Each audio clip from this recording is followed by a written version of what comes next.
the legendary master of exporting Hawaii's plate lunch, the innovator of those yummy macadamia nut chocolate dip shortbread cookies, and the pioneer of in-supermarket bakeries and trendsetter for the farm-to-table concept in Hawaii. L&L Drive-Inn, Big Island Candies, and KTA Superstores. From humble beginnings to global expansion, these companies have transformed the way Hawaii does business. Join us as we meet inspiring CEOs on Founders and Visionaries next. Founders and Visionaries is presented by Hawaii Business Magazine.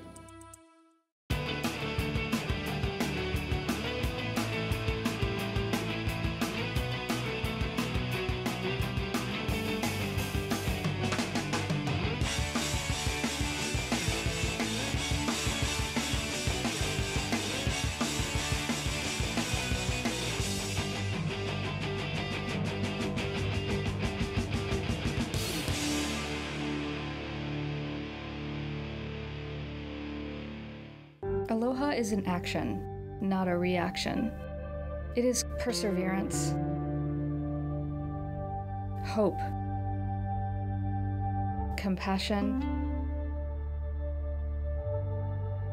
It is courage and love. Aloha is a way of life. We ask you, our community, to give with aloha. You're watching Founders and Visionaries. This is quite an impressive wall of honor you have behind you, but I have a confession to make. There might be a little bit of trouble between us here today. Because I know that you're a University of Hawaii grad. I'm very proud to be a UH grad. Yes, and you should be, but I see on your wall behind you, you got your master's at the University of Oklahoma. And I'm a UT Longhorn, okay, so I'm not sure if we can go on with this interview. And the Sooners, we always beat UT in football. We'll try not to think about that here today. But I'm very excited to sit down and talk to you. You have been a real fixture in our local community and a wonderful supporter of many causes. Tell me a little bit about what it was like growing up in Hawaii here. Well, actually, I was born in Hong Kong. My dad, he's a Filipino. My mom is Chinese, Pake, and she was born here. We came in '63, live in Palama. In fact, it was difficult for my dad because he's a Tagalog, and most of the Filipino here is they are Ilocanos, so he couldn't even communicate with them. I remember that. So I was signed up for McKinley High School, but then he told me that he couldn't find a job, and he said you have to live with your uncle in San Francisco. So regrettably, I didn't graduate from McKinley. I went to high school in San Francisco, but I miss my family so much I came back to Hawaii. How did you get started in your first restaurant? Well, I always wanted to be an entrepreneur from day one. And as soon as I graduated, I worked for one of the local banks to learn about business. You have to learn about business, you have to work for a big company. I always told myself. 2 years after I graduated from college, I actually started a real estate company, and I hired 12 employees, including my sister and my brother. No one wanted to work for me. I didn't know what I was doing. It's about 4 years after I started the company, I found this little restaurant for sale. And my mom was working at Patty's Kitchen. I asked her, would you like to have a restaurant?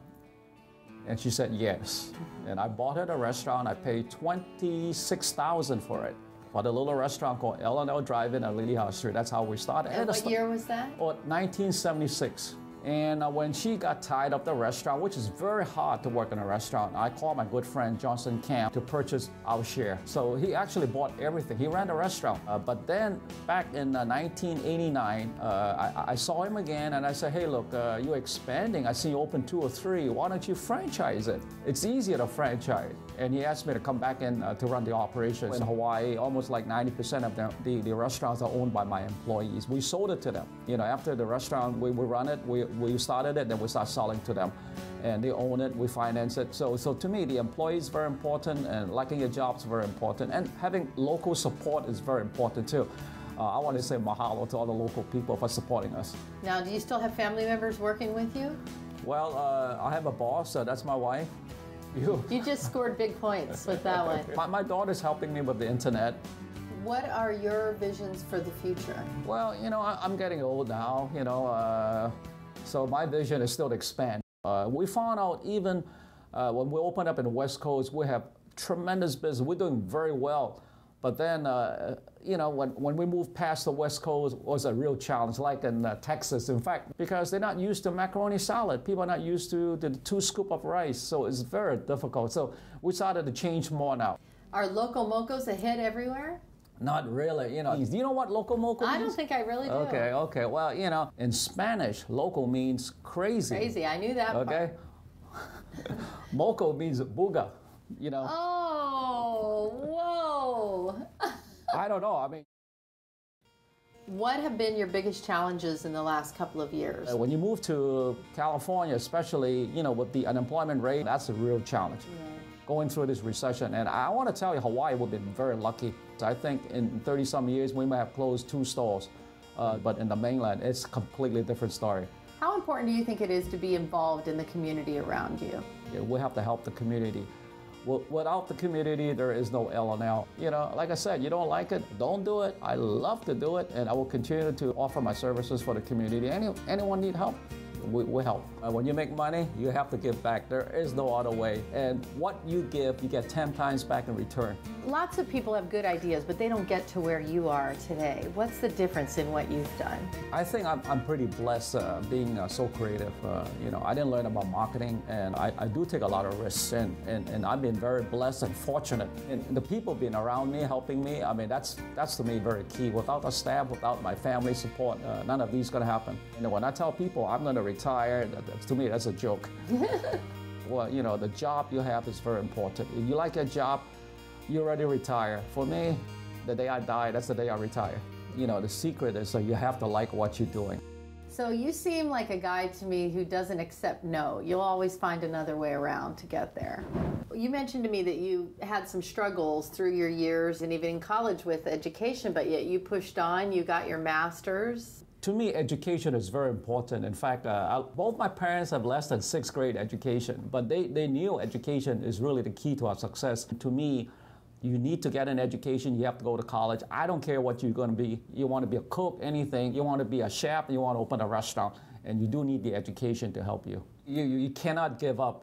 You know, I never do good in college. I have failed a couple times in college. Maybe I have, you know, C average. I was not a bright student. If you want to excel, you try hard enough, you work hard, you will succeed. You know, you just got to try. You don't try, take the risk, you'll never know what's going to happen.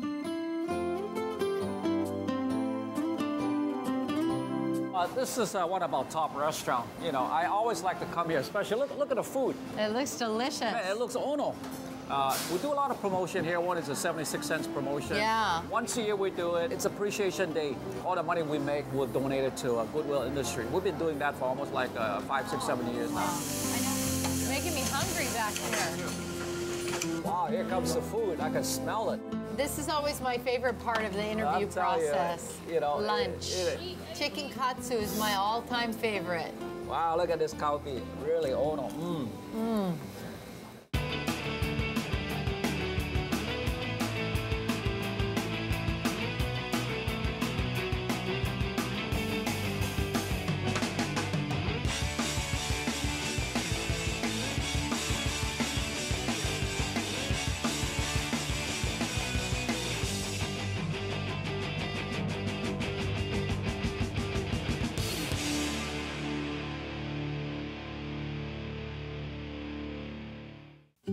We see a world where we who have kukua those who have less.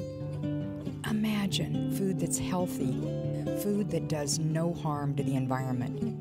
Imagine food that's affordable and accessible, food that harnesses local entrepreneurship. Imagine food that brings together families and communities in ways that will nourish the Aina, Feed the Hunger Foundation, microfinancing toward innovative and sustainable solutions. You're watching Founders and Visionaries.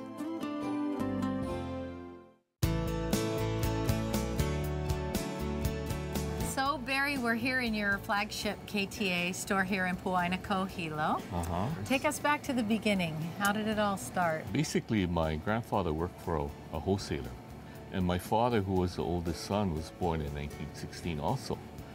And At that time, the story goes that my grandfather needed additional income. So he had to figure out how can he get more income now that his family's growing. So he thought about opening a store. And it would be perfect where my grandmother could watch the baby and run the store at the same time. So my grandfather had this philosophy that the store was started to provide anybody who needed income, a job, a place to work. That's also. Great. And how many employees do you have at KTA now overall? Right now we have a little over 750 employees. Wow. You know, my very first job ever was being a bagger in a grocery store. All right. I know, it was good fun, but your grandparents passed away a few decades ago, but still the business was really thriving at that time. Were they proud of how far it had come? I think so. My grandfather was not a person he was a very humble person. He never went out, he never talked about himself. And he was a smart guy, my grandfather. So he would allow plantation workers to charge when they went on strike. No income, right? So he allowed them to charge so that they wouldn't starve, they can eat. The old-timers, they remember that. They might have gotten food for a long period of time without paying at that time, but once they got their jobs back and they got earnings, then they started to pay off again. So I think those little things kind of helped to create a loyalty base to us in the old days, which kind of grew. And so his relationship with the plantation people was great. What sorts of values did your grandparents pass along to you and the other family members working in the business? That we're here because of our customers. We cannot survive without their support. So whatever we can do to provide them a value, we may not be the cheapest, but I'll tell you, we'll try to give them the best value that we can, either through service, quality products, things like that. But without the community, we cannot survive. And that's a value that we never forgot. We give back a lot to the community. It's something that we just need to do. It's something we need to do to get satisfaction. I personally have a philosophy that I want to help people that help themselves. I really don't like people that just come and ask for handouts. So if somebody's willing to work for stuff, we'll go out of our way to help them earn it. A hand up, not a handout. Yeah, exactly. Yeah. And I think it teaches values to the youngsters too, that nothing's free. If you work for it, things will come. Just surviving for 5 or 10 years is amazing, but surviving for almost a century in any business is really phenomenal. What's gotten you to this point? I have to say it's our employees. We cannot do it ourselves, and without them, we could never get to where we are today, and we still believe that. Sorry, you see, I told you. And what are your hopes for KTA over the next 20 or 30 years? Definitely, I hope that we'll continue to survive. I hope we can thrive. In the back of our minds, we always think about maybe expansion to other islands, Oahu maybe, but it's going to be tough to do that. But I think perseverance. We just gotta gambari is the word that we use in Japanese. We just gotta get the perseverance and go. So you feature a lot of local products in your stores. Does that contribute to your success, or is that a challenge in the process? I think it's both. And I got to tell you a story about Mountain Apple brand. I wish I could say it's my idea. It wasn't. This is your private label. Private label, right. Mountain Apple brand actually started with Derek Kurisu and my uncle Tony, who was my predecessor at the market. And they saw the end of sugar coming. The Big Island was largely an agricultural-based economy, so we needed to, or they felt that needed to do something to get our agricultural workers back. But the whole concept was to give local farmers an opportunity to raise products and get them started in business. What we kind of asked them was we would package it under our label, we'll help you do all of these things. And as you grow, then you create your own label. So you would continue to serve us as well as sell your own. We talk about diversified eggs, the sustainability and all that, and the only way we can do it is we gotta get these people to do it. They gotta be farmers. They gotta be able to go out and be ranchers. And if we don't give them the opportunity for them to make money, why would they want to do that? So it's a sustainability issue too, and how can we grow our own food rather than bringing everything in from the mainland? Derek went one step further than that. He created a second label called 1916. We have a wine selection. Was that the year he was born? No, the year we were born. We were born, not we, not he. I'll tell Derek that. He's going to get me later. I know he will. You cannot find 1916 elsewhere in the state except our stores, but it's products that are made outside of the state. So in that sense, we're trying to create two labels there. Great. Partner, how you doing, man? Hey, the success of Mountain Apple brand products is not just buying from local farmers or local dairies. It's a matter of we have local manufacturing here that's able to produce the grade B or off-grade or unsaleable cuts, and also things that are of surplus, and turns all of these waste into value. So, for instance, like our Portuguese sausage is made with local beef. And all of the unsaleable cuts is put into Portuguese sausage. I mean, we have things like milk, right? And because we have things like pava that's manufactured at the Marigold plant, or reduce the cost of operation for the local milk. So, you know, local manufacturing is equally important as well as the local products, because what they do is they turn costs and add value to the products. So, yeah. You know, about 30 to 40% of our beef is locally grown. And in fact, our leafy vegetables, about 97% is all locally grown. And I think one of the reasons why, you know, is this partnership that we developed with a lot of the local farmers and local ranchers, because, you know, the whole philosophy is like we work together as one big family. Hey, isn't it right? Yep, that's right. You see? That's right. Hi. Have you ordered that? It's not worth that. On a blank check. On a blank check. That was a good one. Ooh, that's a good one. I better remember that.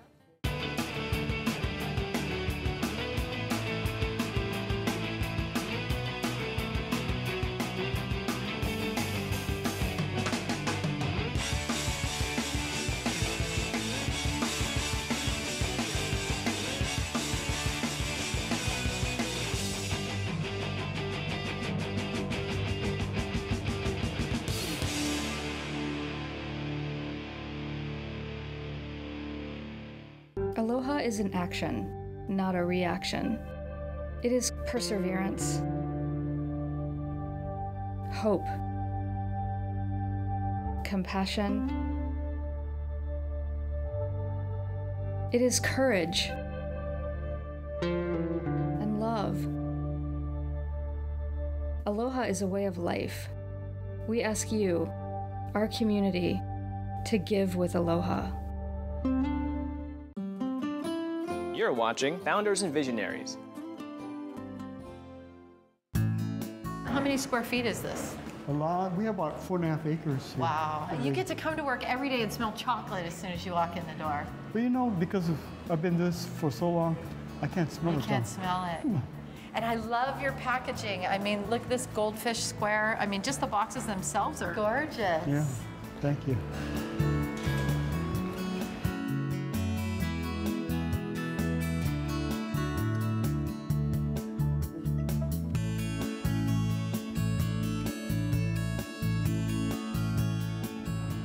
So Alan, you are a Hilo local boy, born and raised. You say you grew up just a few miles from here. Yes, I did. Look at what you've created. You know, when you're so busy working, you don't realize what you've created.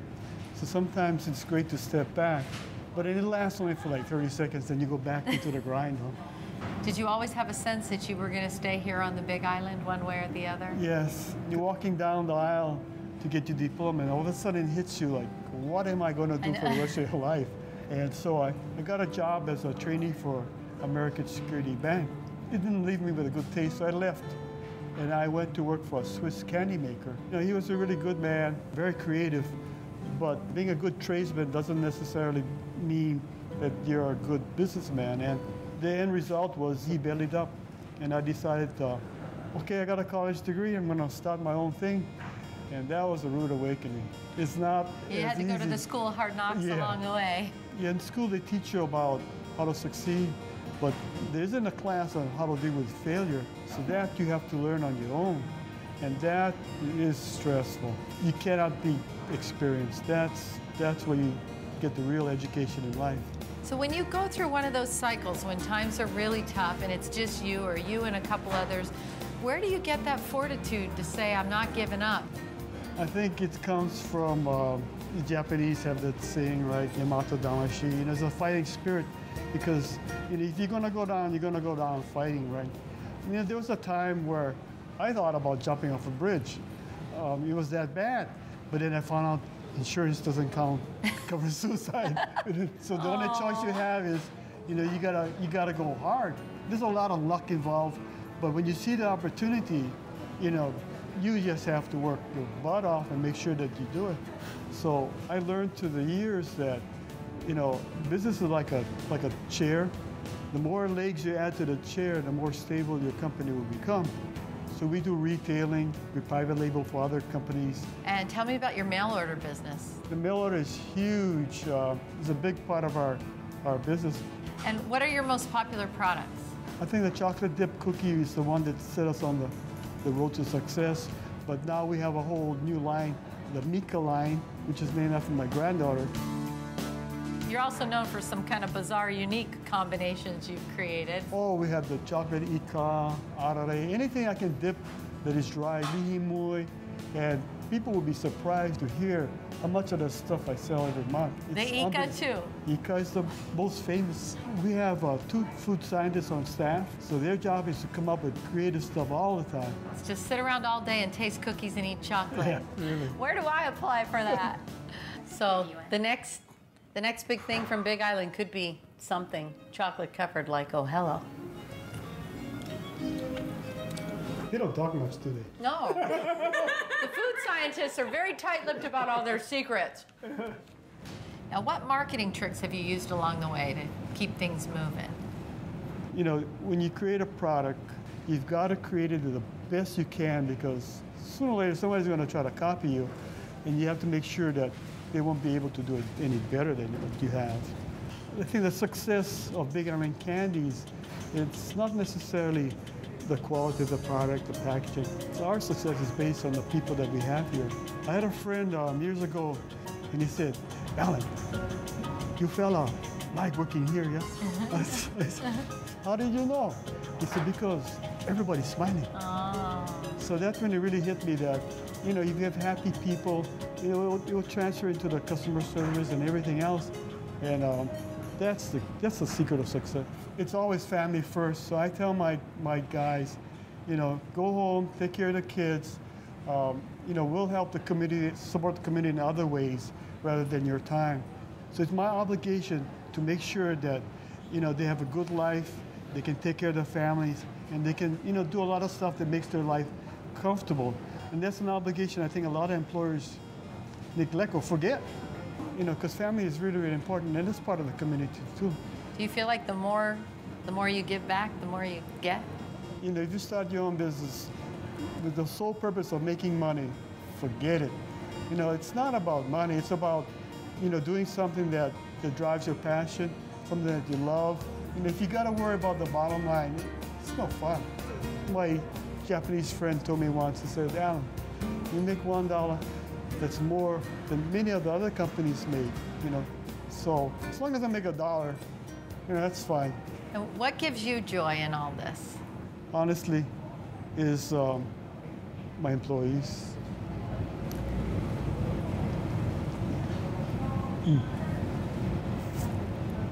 Wow, you're a good guy. Sorry. No, he tears up. That's so special. You really care about them like family. Yeah. Wait. Well, what you do for this community through them is really huge. I have a really, it's like an obligation. You know, us as employees, we have to remember they had a choice who they want to work for. Excuse me. Well, I can understand why they choose you. Okay, you're a good guy. That's why they're all smiling. Yeah. Sorry, I'm not Oprah Winfrey, you know. One of the things that's been really neat along the way is you really led the charge in using local products. You even coined a name for it, right? Well, you know, I think it's an obligation for us to support the community, so we should be using local products. And it's fresher too, it's better for you. So we try to incorporate as much as we can. Your daughter's coming up in the family business too. What roles is she playing? She is a COO, so basically it says that she's running the company. Because the worst thing I can do is say, oh, I did that 30 years ago, it don't work. Times have changed, so you have to let them go and let them experience failures and success. Well, what piece of advice would you like to give her? Don't worry about the bottom line, it'll take care of itself, but just have fun. That's the whole key, live longer.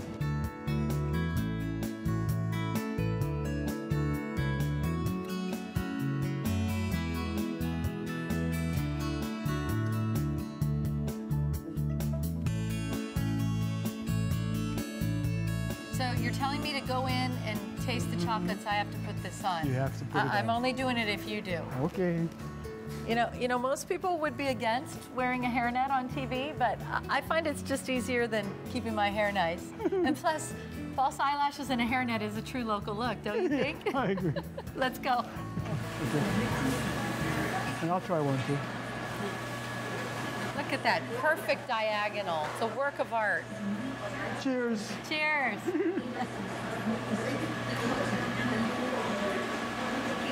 Benefit of the job. That's delicious.